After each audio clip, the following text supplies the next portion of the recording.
Howdy, y'all, and welcome to episode 13 of the Barnyard Banter podcast, where boots meet microphones and agriculture takes center stage. We're your hosts, Peyton Roberts and Riley Rinke. We're from the Axel FFA chapter, and we're on a mission to bring the ag industry to life. One story, one laugh, and one barnyard tale at a time.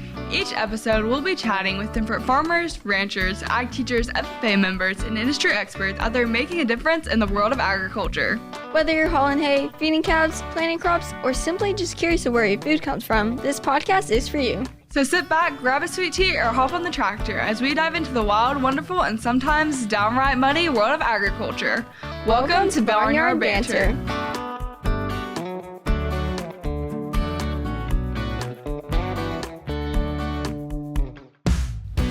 First off, we'd like to thank our amazing guests for joining us today as we take a dive into all things advocating for agriculture. Payne, why don't you introduce our guest for today? Of course. Today we are pleased to have Emma Mathis on the podcast today.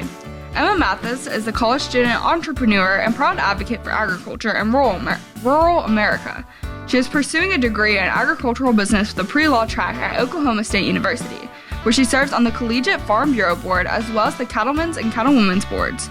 Raised in Central Texas on her family's cattle operation, Emma has first-hand experience in ranching, rodeo, and rural community life.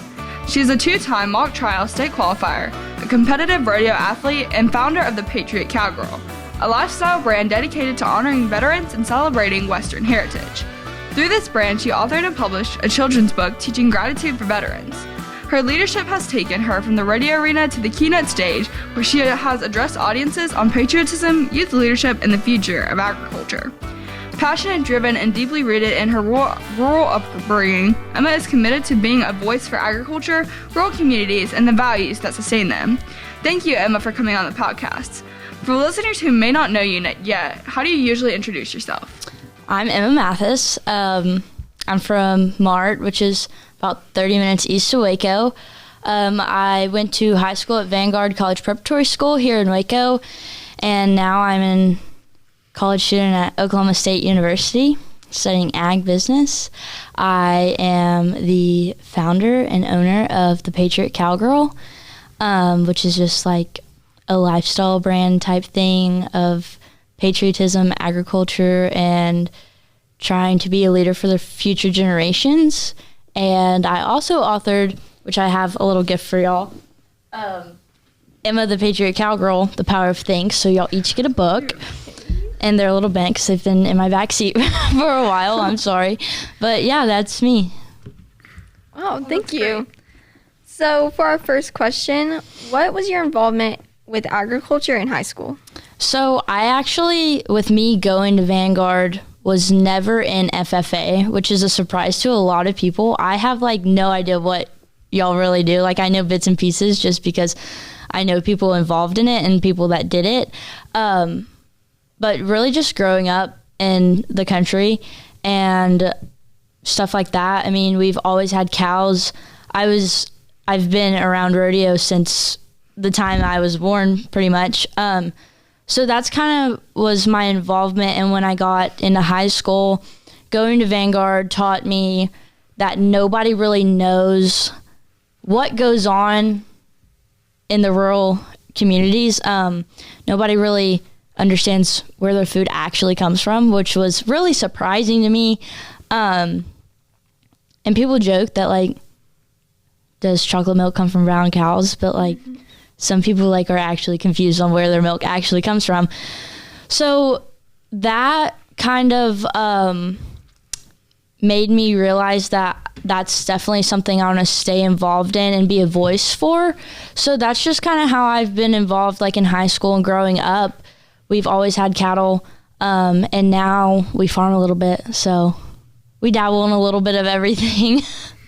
So growing up on a cattle operation in Central Texas, what lessons from ranch life still guide you today that you still apply to your daily life? Hard work pays off. Life is tough, but so are you.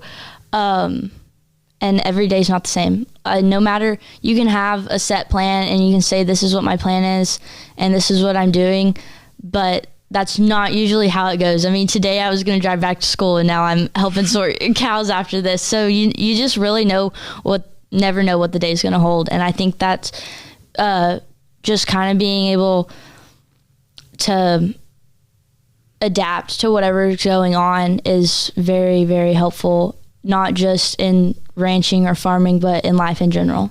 And I feel like that's something that most people who aren't involved in agriculture don't understand. Like, we don't have a schedule every single day. Like, yes, we have to do this and this, but you never know, like, it what's going usually to come up. Doesn't get done. Something probably is going to go wrong. So, was there a moment when you realized agriculture would always be part of your future? I wouldn't say there was a specific moment. Growing up, I was a daddy's girl, so I wanted to do what my dad did. I wanted to be a cowgirl. I wanted to ranch and stuff like that. So that's always been in the back of my mind. And then when I got to high school, and you have to, kind of figure out, well, how am I going to pay for all this, and what am I going to do with my life outside of ranching, because it is a full-time job, but usually the majority of people, especially smaller operations, have some other source of income and things like that. And so when I went to Vanguard, that's, again, just kind of where I realized I want to stay involved, but I also want to be able to share our story and be a voice for the people who don't have time because they're planting crops or weaning calves or whatever the case may be. So I wouldn't say that there was a specific moment. It's just always something that I've been drawn to, and just that's what I want to do. And whatever I'm good at, I'm going to try to involve agriculture in some type of way. Yeah. So you're studying ag business with a pre-law track at Oklahoma State. So what inspired you to pursue that degree in that path? So hindsight's 2020. Might be changing my major. I'm not really sure. But ag business just seemed like a pretty broad major agricultural wise that I could kind of go and do anything with. And with the pre-law, I'm not positive I want to go to law school, but I know I want to either be in politics or something to do with communicating, lobbying, or whatever the case may be. But I wanted to be able to lobby for agriculture, and I feel like having that ag business degree kind of proves that she knows what she's doing. Even like, I grew up in agriculture, but having that degree behind it, I think, kind of helps. Mm-hmm. How has being involved in Collegiate Farm Bureau and Cattlemen's and Cattlewomen's Board shaped your leadership? So actually, when I wrote that bio, I was involved in Cattlewomen's, and I kind of got out of that just because I had a lot on my plate. Cattlemen's, I'm just a member, but I loved it. They do a lot of things good. They do a lot of industry tours and have amazing guest speakers, and they are a very strong voice for agriculture. It's a very strong community from what I've seen at OSU. I don't know if that's what it's like everywhere else, but at OSU specifically, Cattlemen's is very involved. And then Farm Bureau, I got involved in Texas Farm Bureau my junior year of high school, going into my junior year of high school. No, I take that back, going into my senior year of high school. And I loved the community. I went on the DC trip with Texas Farm Bureau and really enjoyed that. And that's kind of what helped me be like political, like a political science type thing. Lobbying is definitely something I'm interested in and want to pursue. So that helped me be set on that. But really what Farm Bureau stands for, I think everybody thinks that they just sell insurance, which that's what I thought for like the longest time. And then getting involved, like they do a lot more than just sell insurance. Like we do a lot of things at the Capitol, which is super, super important.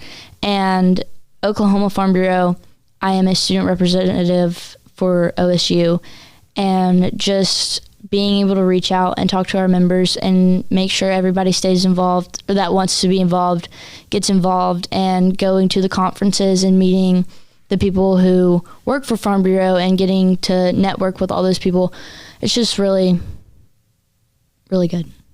Yeah, when we talked to McKenna Bush, I think it was something like, I kind of had the same mindset as you about Farm Bureau. When we talked to her, it was like, wow, they actually do so much more than I expected. No, and that's what I like about Collegiate Farm Bureau. It's kind of my goal right now, hopefully, I'm going to run for president at the end of this semester, or vice president. We'll see what happens. But my goal with that is to definitely reach out and show people that, like, we're more than just selling insurance. Do you compete in any, like, quiz bowl or discussion? I didn't compete in either one of those this semester. I was just busy with classes and stuff, and we also kind of found out late. I'm definitely interested for next year, but as of right now, I'm just a board member, and go through what our meetings want to look like and things like that. And yeah. That's really cool. So what do you think people outside agriculture misunderstand most about the industry?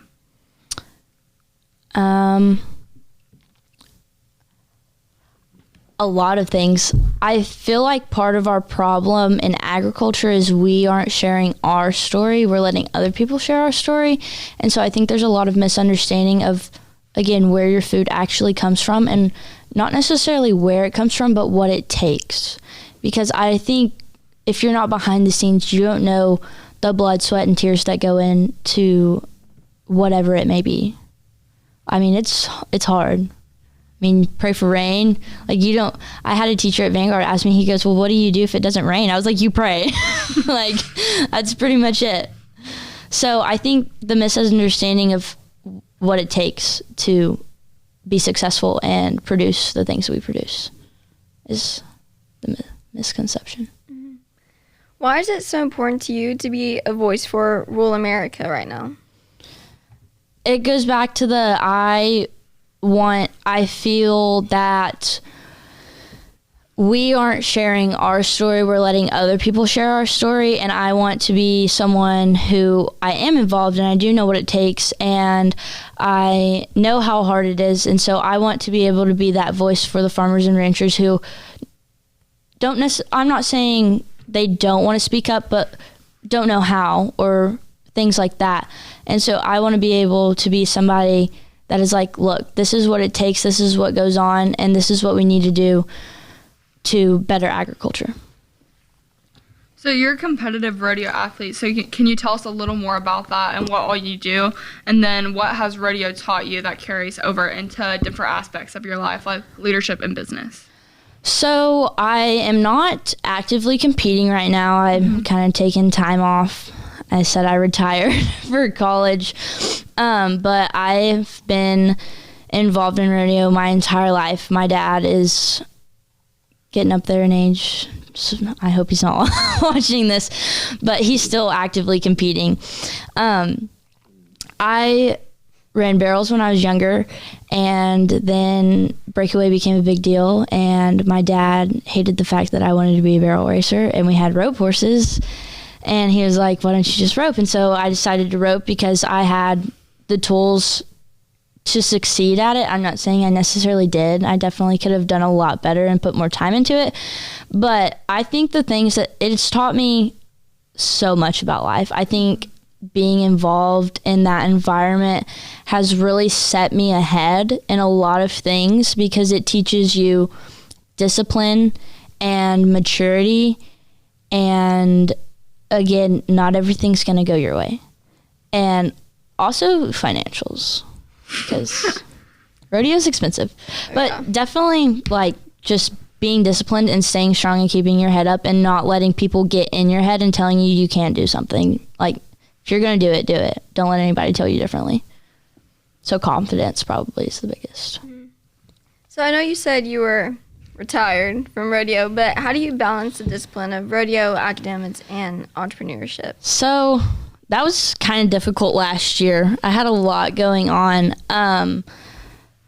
You just kind of have to set time aside. I didn't practice as much as I wanted to last year, which kind of helped me, my mental game, because I didn't think about it too much. I didn't overthink it. I just went to the rodeo and I was like, just catch him. Like, just catch him and it's going to be okay. But definitely just, like I said, plan, even though that's hard and things don't usually go as planned, but just knowing, like, okay, I'm going to get up, I'm going to go to school till 3:30, and then when I get home, I'm going to saddle horses, and then I'm going to rope, and then come in, do my homework, do whatever I need to do for the Patriot, Cowgirl, or whatever it may be, and then just do it again tomorrow. So definitely have a routine.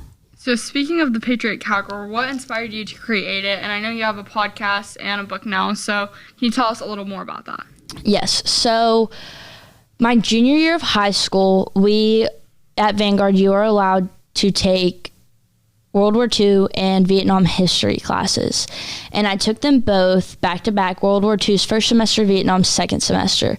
And World War II history, at the beginning of each semester, Mr. Livingstone, our teacher, gave us a challenge, and it was, how many veterans can you go out and thank?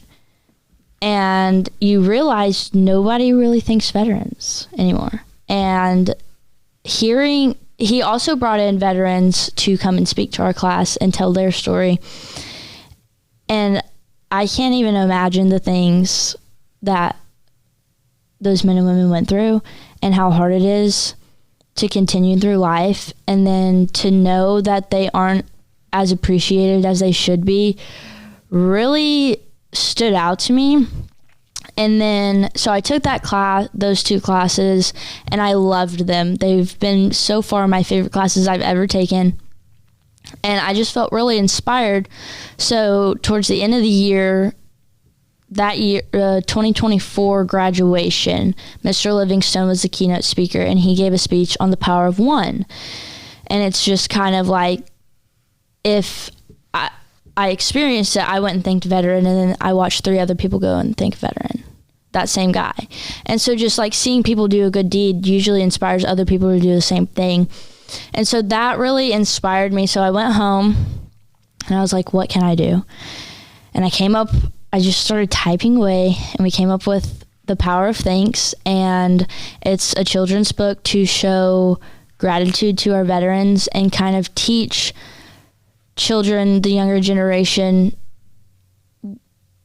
the sacrifices that have been made for their freedom, and to show gratitude.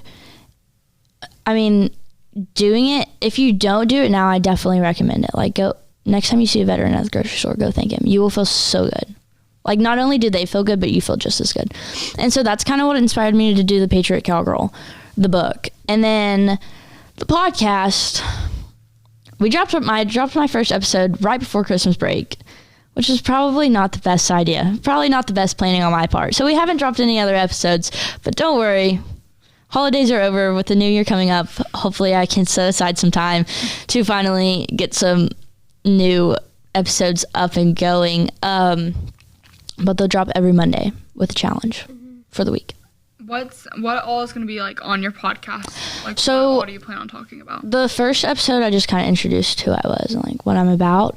But definitely, I want to try and bring in some veterans to talk about their stories, and people involved in agriculture to talk about their stories. I want it to be, I don't want to say a storytelling based podcast. I don't mean like come and read a book, but like tell your story and who you are and what you're about.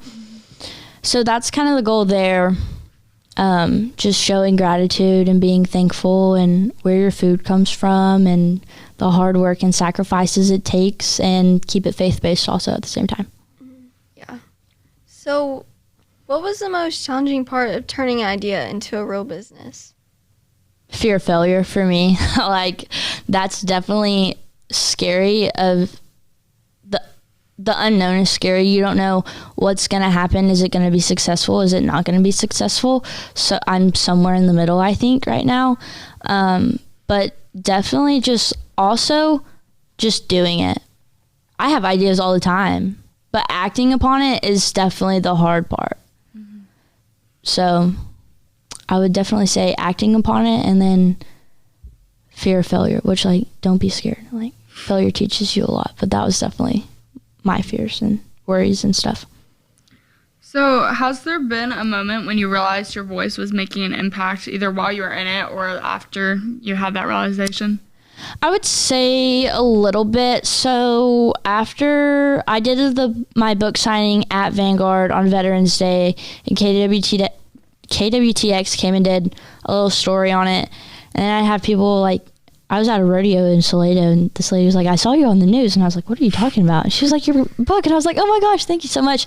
And just having people come up to me and tell me that what I'm doing is good and they appreciate it. And I got to speak at Limestone County Farm Bureau's banquet in October, I went and spoke, and just having people be like, that they're impressed. And it's not like, my goal isn't to like have brownie points, like, but seeing the impact that it's making and having people come up to me and say, hey, I heard this about you, and I just want to know that like you're doing a great job and I appreciate what you're doing, it's definitely a good feeling. So yeah.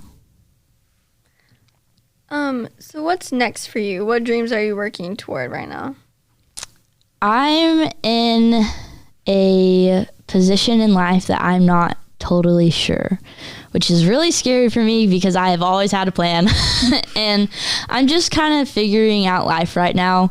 I think I want to go into politics, but then there's days that I'm like, do I really want to do that? But definitely grow the Patriot Cowgirl. Number one on my list for 2026 for sure is grow the Patriot Cowgirl in my following and just try to get out there more. I would like to go and speak a little more often. I really enjoy the public speaking aspect of things and just sharing stories and things like that. So that's number one to do. Number two, probably should have been number one, academics. Definitely keeping my grades up. I'm looking forward to trying to get some internships over the summer, which is a little more difficult as a freshman in college. They don't really give those out. So that's just kind of my plan for now. I definitely, in the future, want to come back home to Waco, or maybe not specifically Waco, but around here, and just keep the legacy going, I guess. That's my plan. All right, so we have some quick fire questions, which is like this or that. It's like super simple. Okay. All right, book or podcast? Podcast. Cattle or horses? Can I say both? I mean, I'd probably pick a horse, but I mean, I really enjoy a good steak. All right, didn't know how you'd answer this one, but Texas or Oklahoma? Texas, absolutely. I love Oklahoma so much, but Texas is better. Okay. And all my Okie friends are going to hate me for saying that, and they don't think so, but kind of Texas is better. Oklahoma. No. I love it there, but Texas is home. Beach or the mountains? Mountains, all the way. Coffee or tea? Sweet tea. All right, Payne, it's time for the ag report.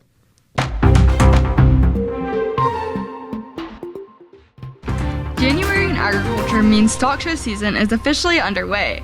Across the country, fairgrounds are filling up with trailers, showboxes, and early mornings as youth ag kids bring months, sometimes years of hard work into the ring. From cattle, goats, and sheep to pigs and poultry, January is when FFA and 4-H members put responsibility, discipline, and perseverance on display. Behind every animal shown is a lesson in time management, work ethic, and resilience. Stock show season isn't just about ribbons, it's about building the next generation of ag leaders. These kids are learning how to care for livestock, speak with confidence, handle both wins and losses, and represent agriculture to the public. So if you see some muddy boots, tired parents, and proud smiles this January, you'll know exactly why. Stock show season is a tradition that keeps agriculture growing, one show ring at a time. All right, Payne, looking ahead, how can listeners get involved or even suggest topics that they want to hear? If you're looking to get involved with the Barnyard Banter podcast, you can follow us on our Spotify, YouTube, and Instagram pages at barnyard.banter.podcast. And if you are wanting to suggest potential topics or guests you'd like to see, you can DM us on our Instagram page. Emma, if you could give one piece of advice to a young woman in agriculture, what would it be? Be confident, take the leap, have a plan. It's not going to go according to your plan, but definitely have a plan, and don't forget to love Jesus, eat beef, and thank a veteran. So how can our listeners get in contact with you if they have any questions about something you said during the podcast or something that you're doing? You can follow me. My personal account is public, but you can follow me on the Patriot Cowgirl on Instagram, TikTok, or Facebook. You can send me a DM on either one of those, or my email is emmathepatriotcowgirl@gmail.com if you have any questions. All right, thank you. Thank you all. Thank you so much for listening to our podcast. We're excited about our upcoming episodes coming out on the first and third Mondays of every month. Next on our podcast is a lady representing your favorite Western brand. Thanks for watching. Peace, love, ag.